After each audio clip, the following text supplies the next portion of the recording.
ถ้าเด็กอายุ3 หา 9 ปียังบ่เว้าเขียนบ่ได้เข้าสังคมยากไปเฮียนอนุบาลเฮียนประถมกับเฮียนหัวหมู่บ่ทันอยากให้ฟังคลิปนี้วิธีแก้ก็คือ 1. พ่อกับแม่หรือผู้เลี้ยงเด็กนั้นต้องได้ให้เวลาอยู่กับเด็กสอนเด็กเว้าอ่านนิทานให้เด็กฟังเพื่อให้เขาเจ้าจื้อคำศัพท์งดการให้ลิ้นหรือเบิ่งจอ 2. ควรสื่อเครื่องระบายสี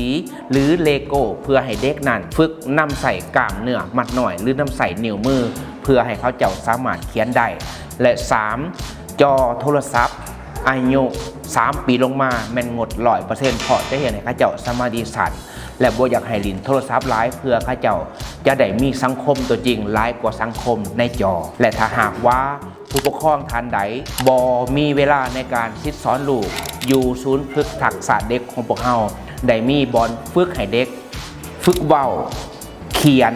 ฝึกสมาธิผ่านการเฮ็ดกิจกรรมและครูพวกเราแต่ละคนได้ผ่านการฝึกเฉพาะด้านวิธีหับมือกับเด็กหน่อยที่บ่เว้าเด็กหน่อยที่เขียนบ่ได้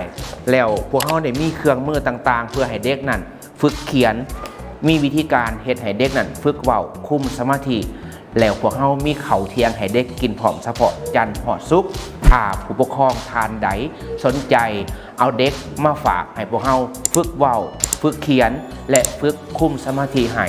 ติดต่อมาหาพวกเราได้พวกเรารับเบิ่งแย่งและสอนให้เด็กสามารถสื่อสารได้